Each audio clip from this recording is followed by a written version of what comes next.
Hello, biology students. This is Mrs. Groves here. It's been a while probably since you've heard my voice, but I hope you're doing well. I wanted to just go through some information with you that we've covered over the past 2 weeks since you've been at home, because you have been doing a lot of the reading and learning on your own.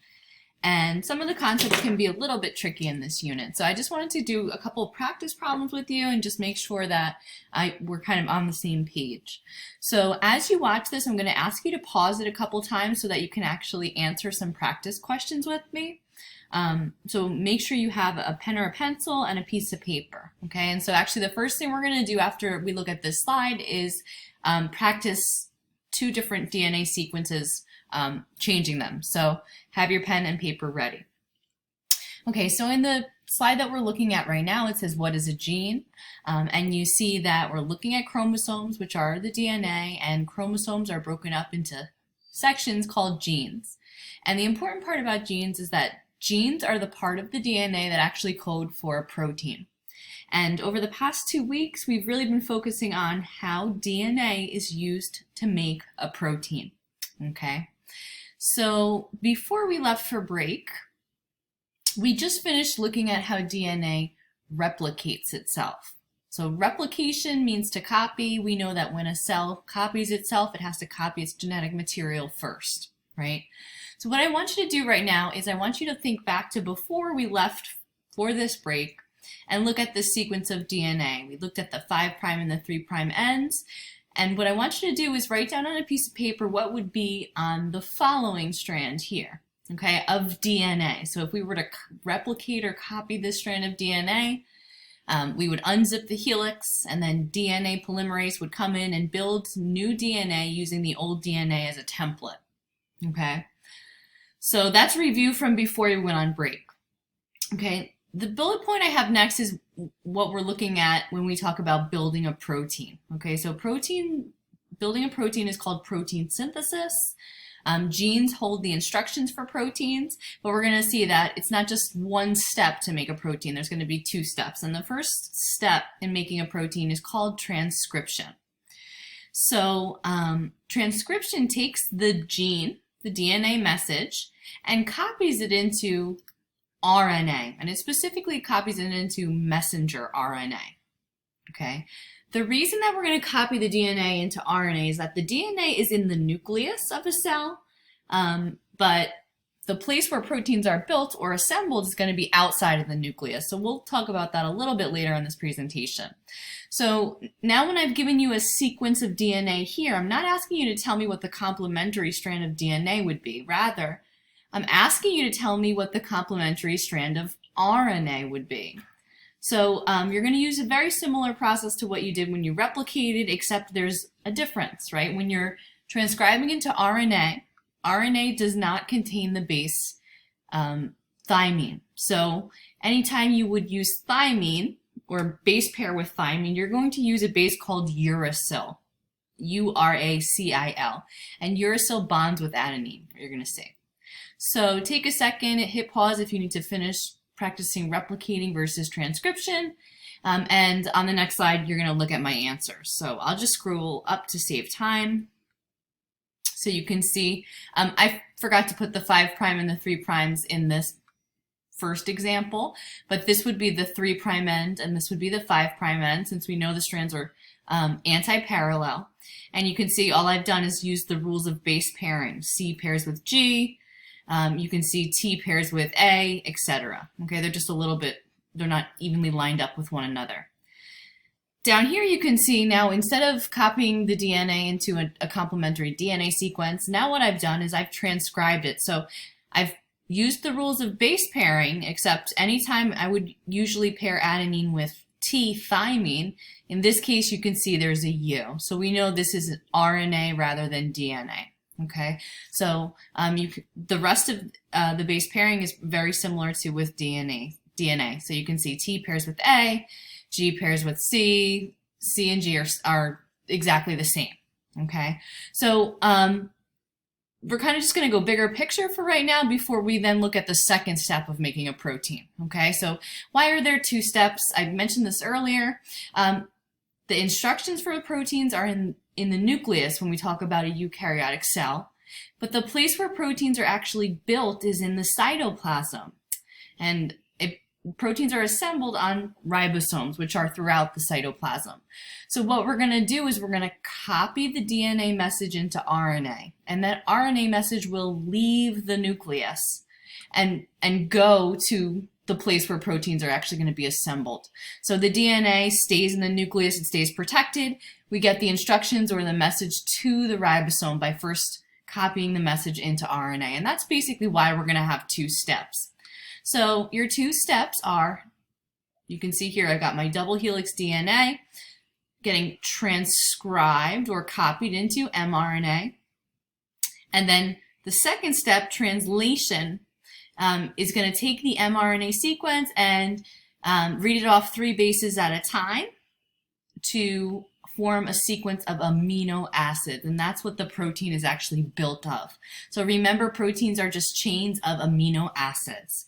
Another name for a chain of amino acids is called a polypeptide. So all 3 of those things are synonyms for protein, okay? And that's the end goal of what we're making. Proteins give us our traits, right? We talked about how if you think about a person's skin color, right, it has to do with the genes that they have for protein that build pigment in their skin called melanin. So we have different genes, and that controls the different levels of melanin that you see when you look at different humans.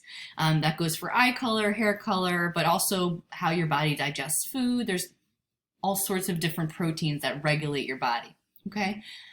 So now I'm just going to quickly go through transcription and translation, and you will be done with this review lesson, okay? So just remember transcription, translation, okay? So if I scroll here with transcription, we already just practiced that earlier. The DNA double helix will get opened up just like when we replicate DNA, but instead of using DNA polymerase, we're going to use RNA polymerase to make this piece right here, this single-stranded mRNA.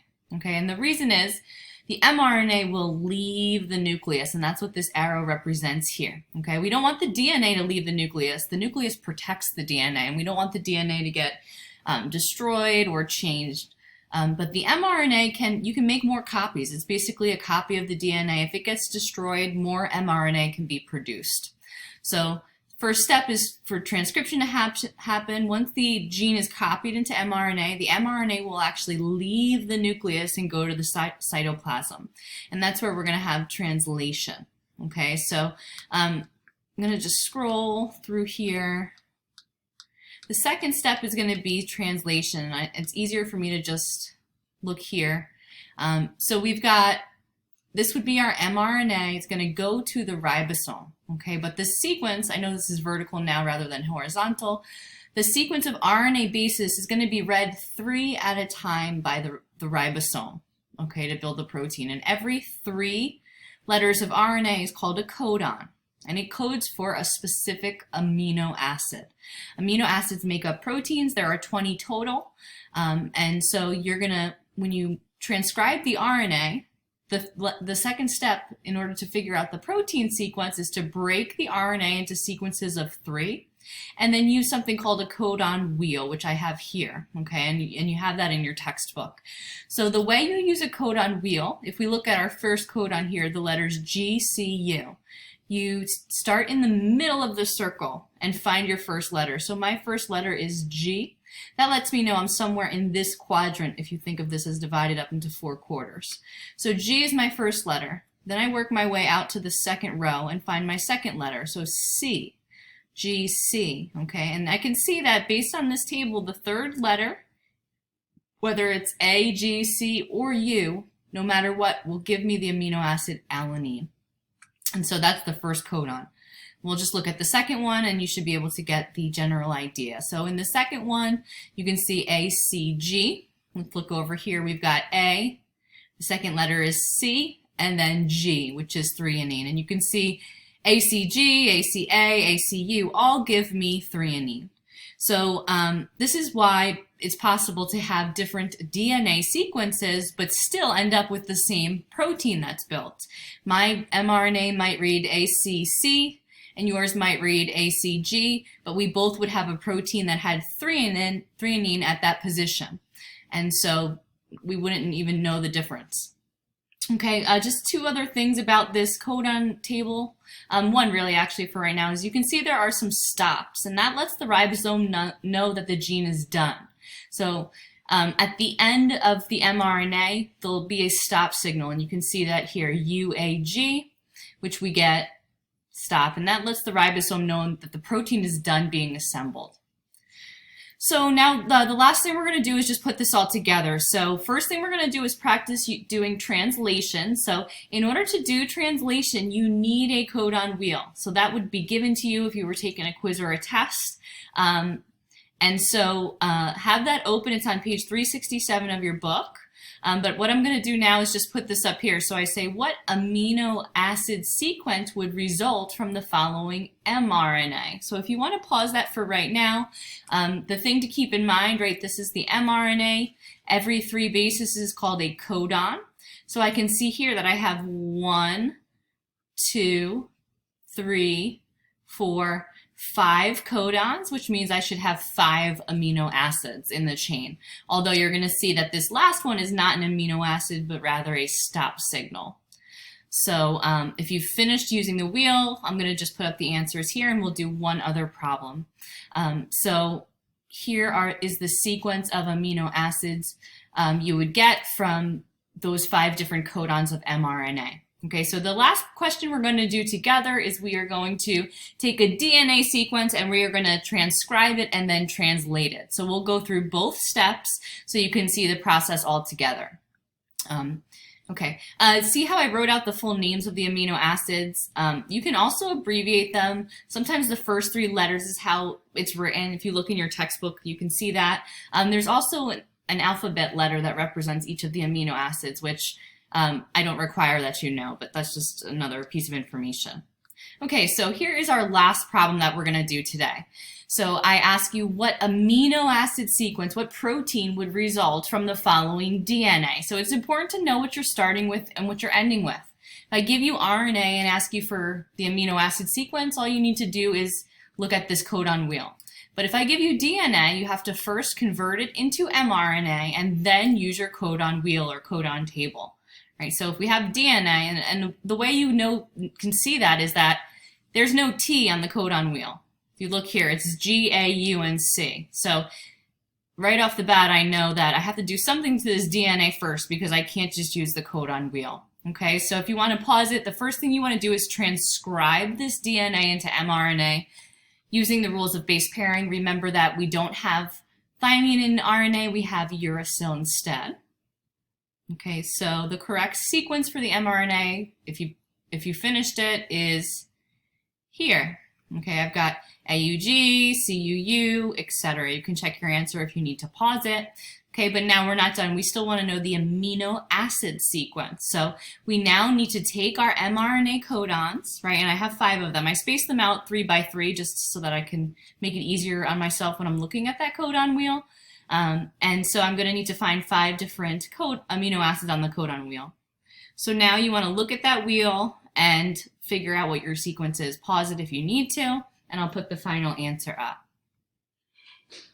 And here we go. You've got your mRNA, and if you use the wheel, you'll see that methionine, leucine, glycine, valine, stop is the sequence. All proteins actually begin with methionine. It's the start codon. Every protein that there is begins with this amino acid AUG. Okay, so to summarize, to put this all together, I know this has been a longer, but I'm trying to make sure I review everything with you, presentation. The 2 steps of protein synthesis, how genes get expressed, involve transcription, which occurs in the nucleus where the DNA is, copying the DNA into an RNA copy that can leave the nucleus. Translation is then when the mRNA copy, which you see here, is used to build a protein. The other 2 types of RNA, tRNA and rRNA, are involved in this last step of translation. I hope this helps, and I hope you guys enjoyed this lesson. Thank you. Bye.